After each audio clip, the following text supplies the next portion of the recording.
dagat, asin at mga isla. Ito ang mga kadalasan na iisip kapag nababanggit ang Pangasinan. Mga baybayin na tinarayo, mga isla na pinupuntahan at mga pagkain nagmumula sa dagat. Ngunit bukod sa mga tanawin ito, may isa pang katangian ng lalawigan na hindi agad napapansin. Isang katangian ng tahimik, hindi sentro ng turismo at madalas hindi nabibigyan ng pansin. Sa likod ng mga kapatagan at baybayin, naroon na mga matatayog at unti ang mga kabundukan. At sa mga kabundukan ito, may mga komunidad na matagal nang naninirahan. Mga pamayanang may malalim na koneksyon sa lupaing minanapa mula sa mga ninuno, mga pamayanang hindi lang basta nakatira, kundi patuloy na nagbabantay sa kultura, sa sariling wika, at sa lugar na kanilang minana. Ang tribo na ito galing sa mga ninuno namin. Sila ang mga katutubo sa lalawigan ng Pangasinan. May ilan na napunta dito dahil sa hirap ng buhay. May ilan na sumunod sa pamilya at may ilan na pinili na lamang na manatili. Nandito po kami ngayon na bumuo po ng tribo. Pero sa kabila ng magkakaibang pinagmulan, iisa ang kanilang tungkulin. Ito ay ang patuloy na pagpapanatili ng kanilang pagkakakilanlan. Aberlang po sir, ang tribo namin. Galing po sa Labnay Mayantok Tarlac. Gawa po ng kahirapan, kaya po kami napudpud dito. Dito naman kami nakakita ng yung titirahan namin, gawing tirahan at pagkukuhanan ng kabuhayan. At ganun din sa mga taong mabubuti, dito kami rin nakahanap po. Kaya nandito po kami ngayon na bumuo po ng tribo, Aberlang, at nag-organize po kami ng mga kwan. Nakipag-isa po kami sa mga ibang tribo, gaya ng Kangkanaoy, yung mga iba-iba pang tribo. Namin sa mga bata, mga anak namin, mga apo namin, upang sa ganun ay hindi sila maligaw at magkaroon din sila ng kaalaman.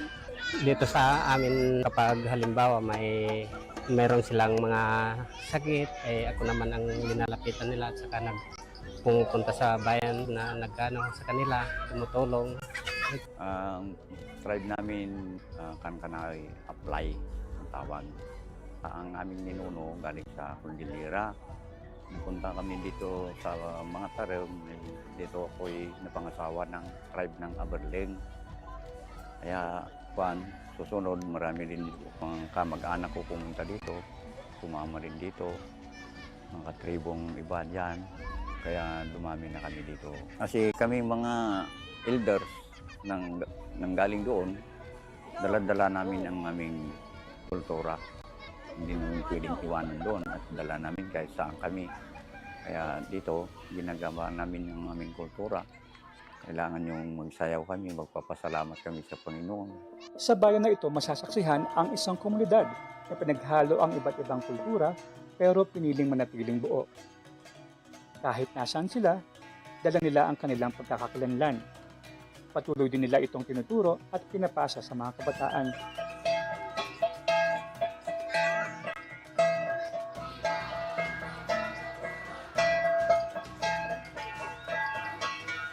Awa ng Diyos po, maayos naman po ang samahan namin.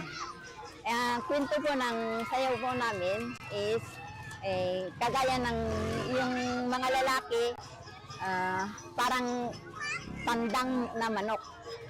Yung mga dalaga naman, yung mga dumalagitan ng manok. Gaya ng nagliligawan po ng dalaga at binata yung sayaw. Kami rin ng mga elders, matatanda. Kasi pinuturo namin sa mga aming anak, pati salita. Minsan magsalita kami ng Kangkanaoy.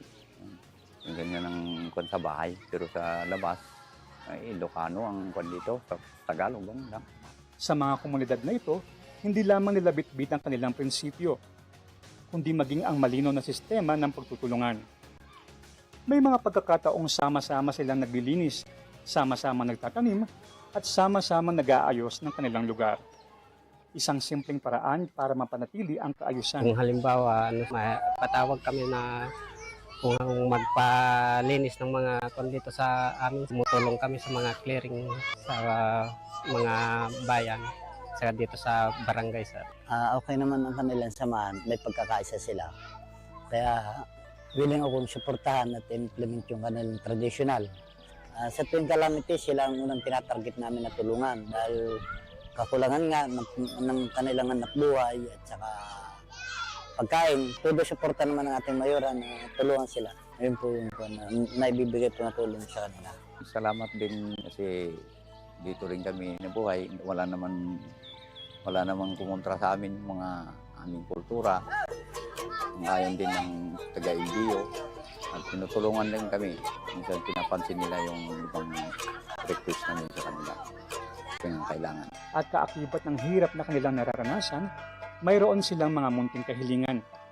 Sana po magkaroon pa kami ng uniform at saka uniform ng sumasayaw. Sana magkakaroon po kami ng parang pigmin. Kung pwede po, livelihood sana, sir, para meron kaming maalagaan dito. Mga simpleng hiling na makatutulong sa kanilang patuloy na pag-unlad bilang isang komunidad.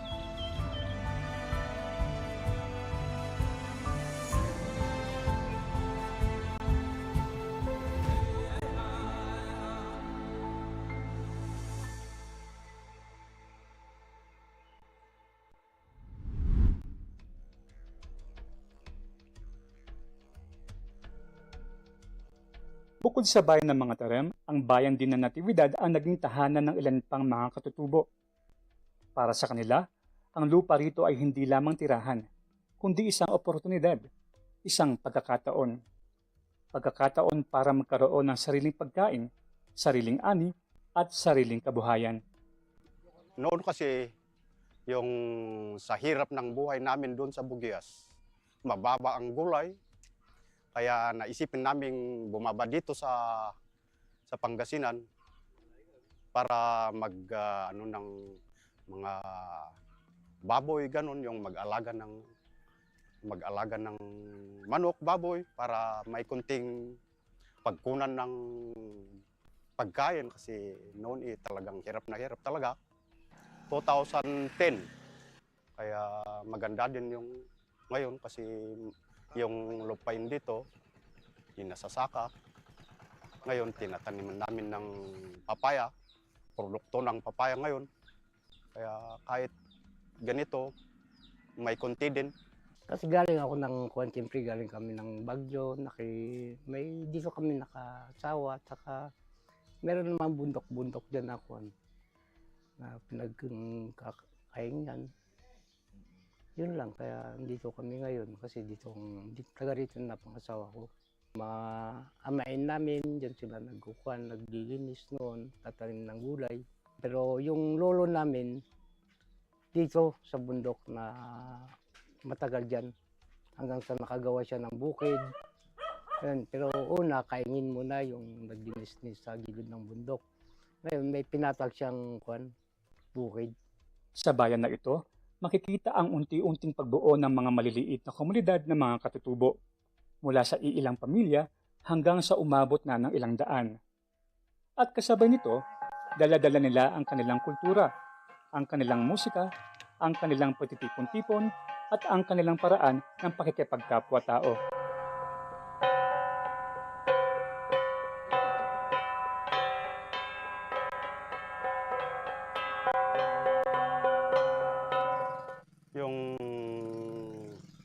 Sinabi ko kanina yung lahat ng mga IP sana dito sa Natividad, mahigit ata na 100, mahigit. Para yung isang kasama ko, para tignan buuin yung mga IP sana dito sa Natividad. Yung pagganyan na pagbababa din yung kasama namin mga igorot na pag December ganyan. Pag andyan kami, pag may jamming-jamming ganon, naggagangsan, yan lang. Ay marami, kaya lang andyan sa Batsilor at saka marami kami rito, yung iba mga mistisong Ibaloy. Marami kami rito, may puro rin dyan na mga Ibaloy. At mga dito lang sa Sitio San Jose, mga 6-7 na bahay na puro Ibaloy. Mas maganda. Maganda kasi may parang tribu yun eh, kuha ng minorities. IP. Maganda yung kung meron sanang ganun. May mga pamilya rin dito na 4 na dekada nang naninirahan. At sa tagal ng pananatili, unti-unti na rin silang nagiging bahagi ng mismong bayan. Oh, meron din yung mga anak namin, yung iba, dito sila nag-aral. Pag ganyan na jamming, andun sila, dyan na rin sila natututo din.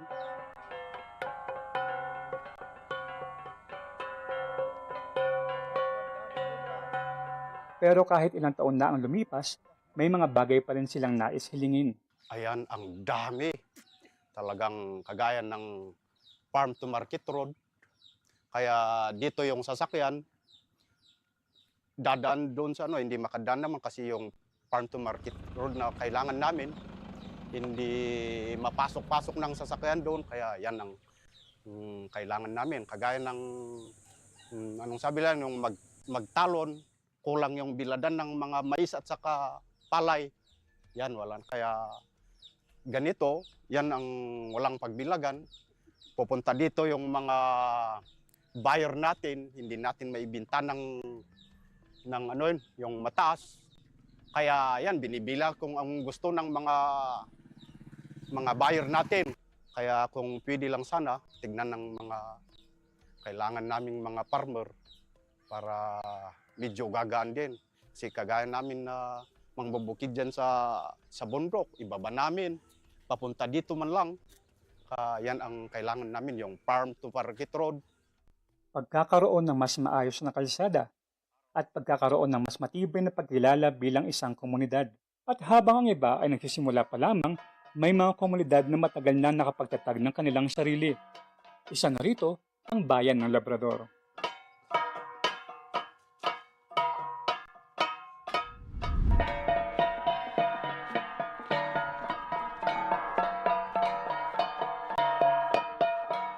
Sa bayan naman ng Labrador, ang presensya ng tribong Kangkanaay ay hindi lamang basta paglipat ng tirahan. At sa pagdaan ng mga taon, ang kanilang pamumuhay ay naging mas organisado at mas sistematiko. Dahil unti-unti silang nabuo bilang isang komunidad na may natatanging layunin. Kangkanaay tribes kami.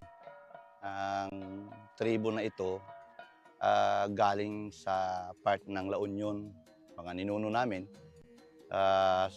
Part ng La Union, sa El San Gabriel, dito sa may Sudipan, basta mga bayan-bayan ng La Union na mga IPs community. Napunta sila dito dahil sa kahirapan siguro ng buhay nila, kulang yung pagkainginan doon na nabalitaan nila na maganda ang lupa sa Pangasinan. Kaya nakapunta sila dito. At dahil dito na sila nagtagal, dito na rin kami naipanganak. Dito sa part ng Puller, may mga itis, hindi ko ako nagkakamali, na families. Ganun. At sa buong Labrador naman, marami kasi 4 ang tribo na nandito. Isa dito sa amin. Sa kasalukuyan, hindi na lamang iilan ng kanilang bilang, pero kasabay din ng paglaki ng kanilang komunidad ay ang patuloy nilang pagsusumikap na maitawid ang araw-araw. Hindi naging madali ang kanilang paglalakbay. Pero sa pamamagitan ng pagsusumikap, sipag at pagtutulungan, natutunan nila ang iba't ibang paraan para mabuhay. Dahil sa pamamagitan ng pagtatanim, nakapag-survive naman sila. At saka kung yung iba na may kaalaman din sa trabaho sa labas, halimbawa karpintero man o paghanap buhay na iba. Kasi alam mo naman kami mga IPs, marunong rin kami sa mga pagre-reprap dyan, yung mga pag-ayos ng mga bato-bato dyan sa gilid. Yung mahirap na trabaho is kayang-kaya ng mga katutubo katulad namin. Kaya noon nagsusurvive kami at sa awa ng Diyos is okay naman kami dito sa Apulas. Sa kabila ng pagbabago ng panahon, may mga bagay na pinili pa rin nilang panatilihin, lalo na ang kanilang kultura. Kahit unti-unti na nahahaluan ng modernong pamumuhay ang kanilang nakagisnan, may mga tradisyon pa rin silang patuloy na isinasa buhay.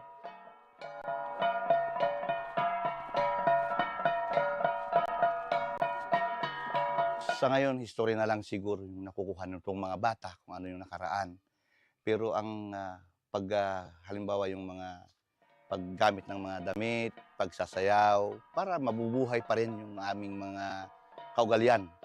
Tapos hindi namin din inalis yung salitang bayanihan din kasi yun ang isa. Mayroon din sa mga katutubo katulad namin.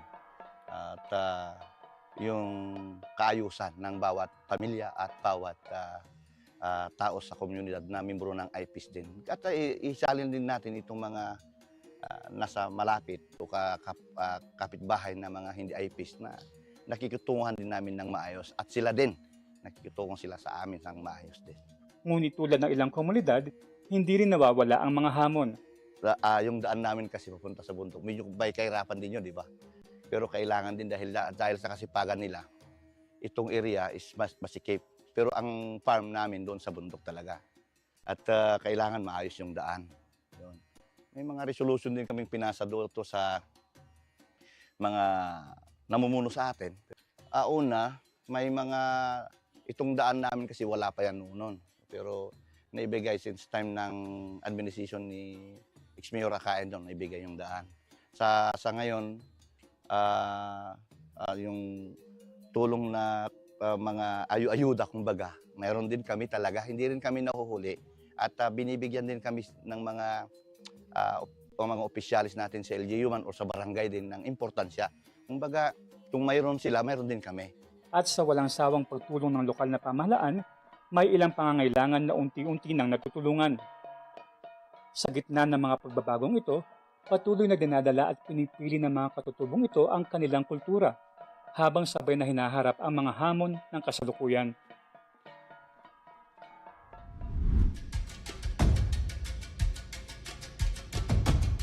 Sa bayan ng San Manuel, isa pang komunidad ng mga katutubo ang patuloy na namumuhay dito, ang tribo ng mga Ibaloy. Pero hindi sila agad mapapansin. Wala kasing malalaking palatandaan o malalaking estruktura o gusali. Ngunit sa likod ng mga simpleng tahanan at tahimik na kapaligiran, naroon ang isang kasaysayan ng pagdating, pananatili at unti-unting pagunlad. Ang kanilang pagdating sa lugar ay hindi planado.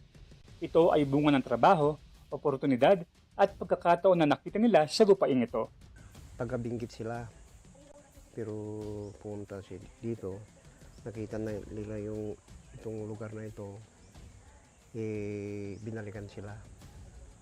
Nag-declare sila ng lupa sa tax declaration sa munisipyo. Sa mga unang taon, hindi naging madali ang buhay. Karamihan ay umaasa sa pagsasaka, pagtatanim ng saging, gulay at iba pang pananim na maaring pagkakitaan o ikabuhay ng pamilya. Ngunit sa paglipas ng panahon, nagbago rin ang direksyon ng kanilang kabuhayan. Wala na yung medyo kukunti na yung nagtatanim ng mga gulay kasi nandiyan sila may trabaho sila, may business sila sa San Manuel. At sa tulong din ng pamahalaan, unti-unti rin naibigay ang ilan sa kanilang pangangailangan, gaya ng paaralan, kalsada at iba pang serbisyong panlipunan. Mga bagay na dati ay wala, ngunit ngayon ay nagsisilbing pundasyon ng mas maayos na pamumuhay. Itong mga school at saka nagtulong-tulungan sila sa mga congressman, kaya na-improve itong school. Nung una ito, gawa-gawa lang ng mga tao, yung kubo-kubo lang. Habang ang komunidad ay patuloy na umuunlad, isang mahalagang tanong ang unti-unting lumilitaw.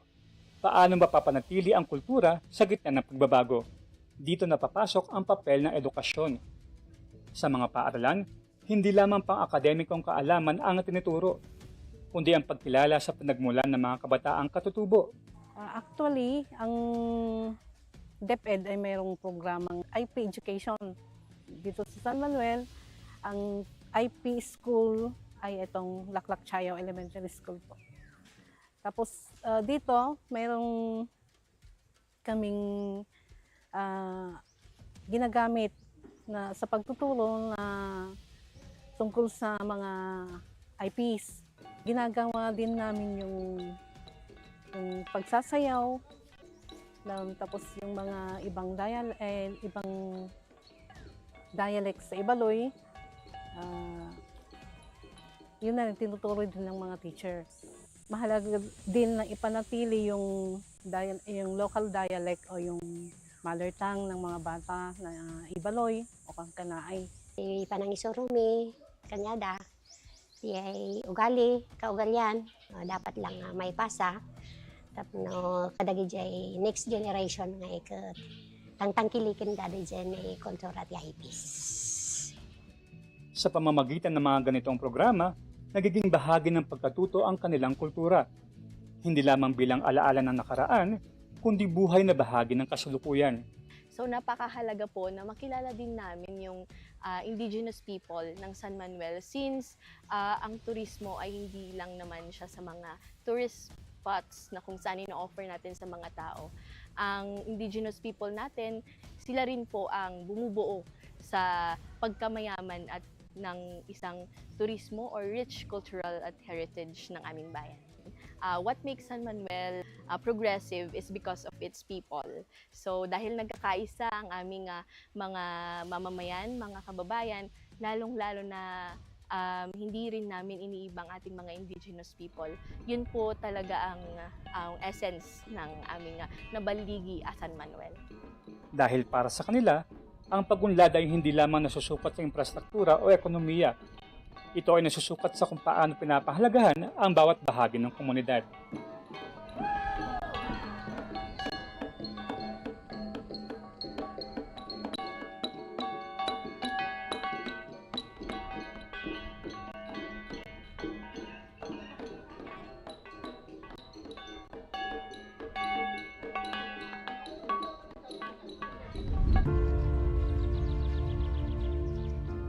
Sa mga kabundukan ng lalawigan ng Pangasinan, may mga komunidad na patuloy na pinapangalagaan ng kanilang kultura at tradisyon. Hindi man sila agad nakikita, hindi man sila lagi nababanggit, naroon sila.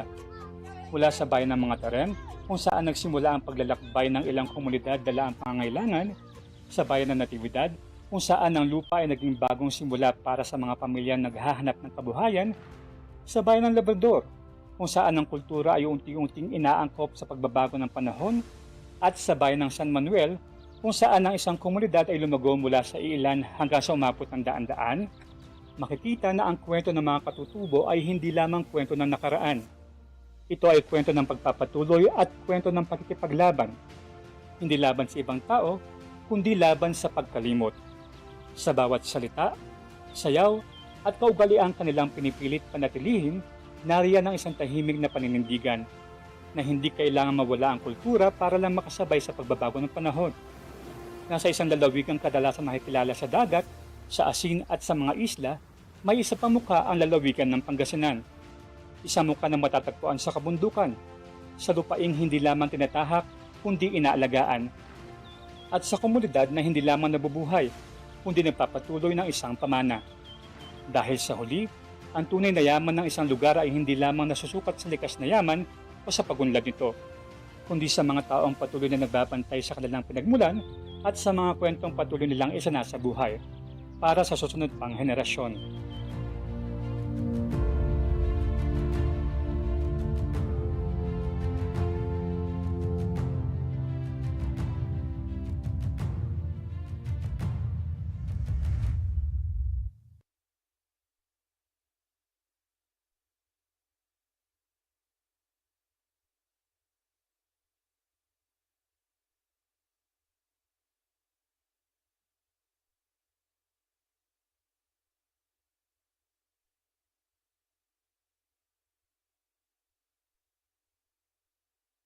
Members KBP, kapisanan ng mga broadcaster ng Pilipinas.